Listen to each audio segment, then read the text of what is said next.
AC Milan dan Juventus tengah bekerja keras memperkuat skuadnya menjelang musim depan dengan tujuan mengejar ketertinggalan dari rival sekota Inter Milan. Namun, persaingan ini menciptakan beberapa derby mercato antara kedua klub besar Italia ini. Juventus telah menunjuk Thiago Motta, yang sebenarnya menjadi pilihan utama Milan, sementara Rossoneri akhirnya memilih Paulo Fonseca sebagai pelatih baru. Meskipun langkah ini dianggap sebagai langkah positif, kedua klub juga harus memperkuat skuadnya untuk menghadapi persaingan ketat di Serie A. Menurut laporan Tuttosport, via Milan News, AC Milan dan Juve telah bersaing di pasar transfer. Adrien Rabiot telah menolak tawaran perpanjangan kontrak dari Juventus, dan Milan menunjukkan minat untuk memperkuat lini tengahnya dengan pemain asal Prancis tersebut. Di lini depan, AC Milan berada di posisi terdepan untuk merekrut Joshua Zirkzee, tetapi Juventus juga tertarik dan telah mengadakan pembicaraan dengan agen Kia Joorabchian. Hubungan baik Joorabchian dengan direktur teknis Juventus, Cristiano Giuntoli, menambah kompleksitas situasi ini. Pertarungan yang paling mungkin terjadi adalah untuk Youssouf Fofana dari AS Monaco. Fofana adalah pilihan utama Milan untuk memperkuat lini tengah, namun Juventus juga telah mengintensifkan pembicaraan mereka mengenai pemain tersebut. Hal ini bisa menaikkan harga transfer, yang mungkin tidak ideal bagi kedua klub. Kedua klub juga memantau situasi Jakub Kiwior dari Arsenal dengan penuh minat. AC Milan akan mengirimkan pencari bakat untuk menyaksikan pertandingan Polandia di Euro hari ini. Sementara Juventus melihat Kiwior sebagai alternatif selain Riccardo Calafiori. Persaingan ketat antara AC Milan dan Juventus di bursa transfer ini menunjukkan betapa seriusnya kedua klub dalam upaya memperkuat skuadnya untuk musim depan. Kedua tim berharap dapat menyaingi Inter Milan dan kembali meraih kejayaan di Serie A. Dengan berbagai nama besar yang menjadi target kedua klub, musim panas ini akan menjadi periode yang menarik di bursa transfer. Siapa yang berhasil mendapatkan pemain-pemain kunci ini bisa sangat menentukan performa tim di musim depan.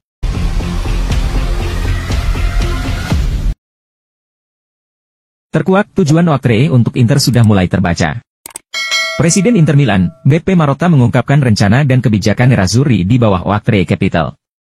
Alih-alih belanja pemain besar-besaran, Inter sepertinya akan fokus pada stabilitas keuangan dan pengembangan pemain muda. Dalam sesi wawancara dengan Radio Anciolo Sport via Kinternews, Marotta juga memberikan pemikirannya tentang peran agen dalam sepak bola modern, dan merekomendasikan lebih banyak regulasi. Perusahaan investasi yang berbasis di Amerika Serikat, Oaktree kini telah memimpin Inter selama sekitar 1 bulan. Oaktree mengambil alih Inter setelah pemilik sebelumnya, Suning Group, gagal membayar kembali utang hingga tenggat waktu. Oaktree kini memiliki segalanya dalam menjalankan Inter. Mereka telah memilih dewan direksi baru klub pada awal bulan ini, termasuk pengangkatan Marotta sebagai presiden. Marotta juga tetap menjabat sebagai CEO olahraga Nerazzurri.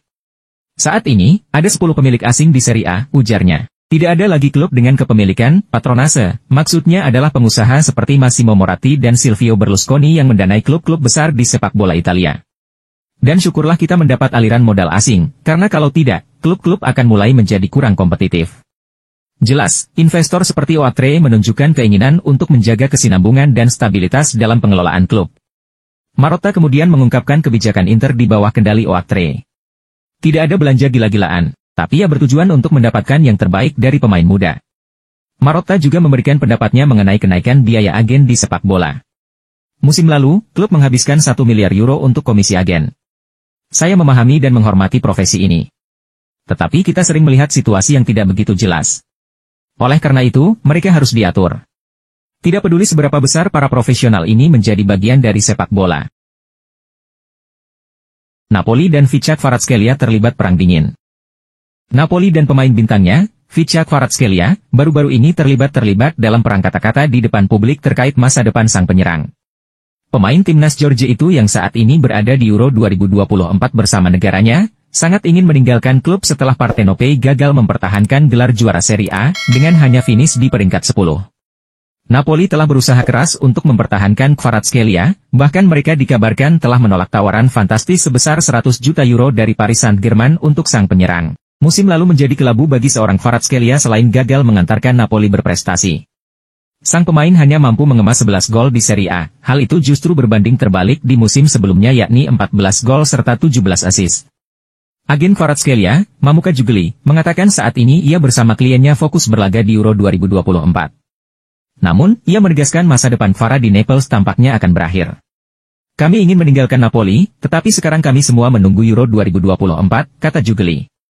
Dengan menir baru Antonio Conte, Napoli memiliki rencana besar. Saya yakin mereka akan lolos ke Liga Champions lagi musim depan dan berjuang untuk meraih Scudetto. Namun bukan berarti Kvaratskhelia ingin bertahan di sana. Napoli baru saja menunjuk Antonio Conte sebagai pelatih baru mereka.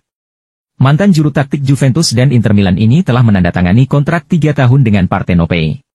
Dengan melakukan gebrakan mendatangkan pelatih papan atas macam Conte, tak membuat ayah Kvaratskhelia, Badri, terkesima.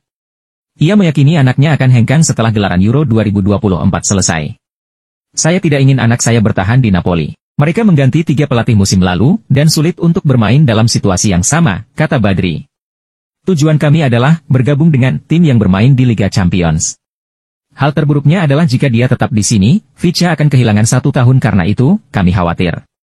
Sementara, Napoli telah membalas dengan pernyataan mereka sendiri, mengutip fakta bahwa Kvaratskhelia masih memiliki 3 tahun tersisa dalam kontraknya di Stadio Diego Armando Maradona.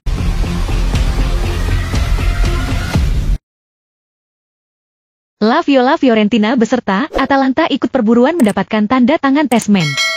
Fiorentina dan Atalanta siap bergabung dengan Inter Milan dalam perlombaan untuk merekrut gelandang Venezia Tener Tessmann musim panas ini. Hal ini diklaim oleh pakar transfer sport Italia, Alfredo Pedula. Gelandang Venezia berusia 22 tahun Tessmann telah muncul sebagai target Inter. Nerazzurri telah melakukan negosiasi dengan klub yang baru promosi untuk merekrut pemain tim nasional Amerika Serikat U21 tersebut. Kabarnya, rencana Inter adalah merekrut Tessmann pada musim panas ini, lalu meminjamkannya kembali ke Venezia. Karena Tessmann hampir tidak akan mendapat tempat di skuad Inter musim depan. Nerazzurri akan memasuki musim depan dengan 6 gelandang senior, semuanya berpotensi menjadi starter berkualitas, dimulai Nicolo Barella, Henrik Mkhitaryan, Hakan Calhanoglu, Piotr Zielinski, Christian Aslani, dan David Fratesi. Namun dalam waktu 12 bulan, Inter dapat mempertimbangkan apakah akan memasukkan Tessmann ke dalam skuad tim utama. Kabarnya, Venezia menginginkan bayaran minimal 7 juta euro untuk menjual Tessmann. Inter sudah menyatakan minatnya dengan jelas dan kabarnya. Aspek kunci dari strategi Nerazzurri untuk merekrut pemain Amerika itu adalah dengan mengirim pemain muda mereka untuk menurunkan biaya tunai yang diminta dalam kesepakatan tersebut. Venezia tertarik pada kiper Inter Filip Stankovic dan gelandang serang Gaetano Oristanio. Namun, Inter bukan satu-satunya klub di Serie A yang melihat Tessmann sebagai target. Ada 2 tim lain yang juga menginginkannya, yaitu Fiorentina dan Atalanta.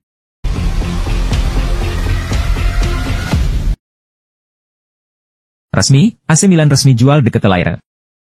AC Milan bisa dibilang telah memperkuat tim rival mereka sendiri di Liga Italia setelah resmi menjual permanen Charles De Ketelaere ke Atalanta. Pada musim lalu, AC Milan meminjamkan CDK ke Atalanta dengan opsi pembelian permanen. Gelandang serang asal Belgia itu dianggap gagal oleh AC Milan pada musim 2022 hingga 2023. Dibeli mahal dengan harga 35 juta euro atau sekitar 614 miliar rupiah dari klub Brugge, De Ketelaere gagal mencetak gol dan hanya 9 kali menjadi starter di Liga Italia. Akan tetapi, pemain berusia 23 tahun ini ternyata tampil bagus selama masa peminjaman di Atalanta. Dia berhasil merebut tempat di tim utama dengan 25 kali menjadi starter di Liga Italia dalam total 35 penampilan. Merumput 50 kali di semua kompetisi, De Ketelaere mencetak 14 gol dan membuat 11 assist. Setelah musim 2023 hingga 2024 selesai, Atalanta langsung menyatakan ingin merekrut De Ketelaere secara permanen. Sang pemain juga menegaskan bahwa dia lebih suka bertahan di Atalanta ketimbang balik ke AC Milan demi mendapatkan menit bermain. Pada Sabtu, 15 Juni 2024, kesepakatan transfer permanen CDK akhirnya dicapai oleh AC Milan dan Atalanta. Atalanta dengan senang hati menyatakan bahwa hak atas performa olahraga Charles De Ketelaere sepenuhnya sudah dimiliki Nerazzurri, demikian isi pernyataan resmi Atalanta. Pada musim 2023 hingga 2024, penyerang Belgia ini memenuhi ekspektasi dengan mencetak 14 gol dan membuat 11 assist dalam 50 penampilan di Liga Italia, Liga Eropa, dan Coppa Italia. Keluarga Percasi, keluarga Pagliuca, dan seluruh klub senang Charles bertahan bersama Nerazzurri. Klub mengharapkan kontinuitas karirnya di Bergamo. Menjual De Ketelaere secara permanen, AC Milan bisa dibilang rugi dalam hitungan finansial. Atalanta hanya membayar 22 juta euro plus 2 juta dalam bentuk bonus. Juga ada biaya peminjaman musim lalu sebesar 3 juta euro. Memang terdapat klausul jatah 10% buat AC Milan jika Atalanta menjual De Ketelaere di masa depan. Akan tetapi, hampir dipastikan pendapatan AC Milan tidak menutup pengeluaran 35 juta euro untuk membeli CDK. Bukan hanya rugi finansial, AC Milan juga dipastikan telah memperkuat salah satu rivalnya sendiri di Liga Italia.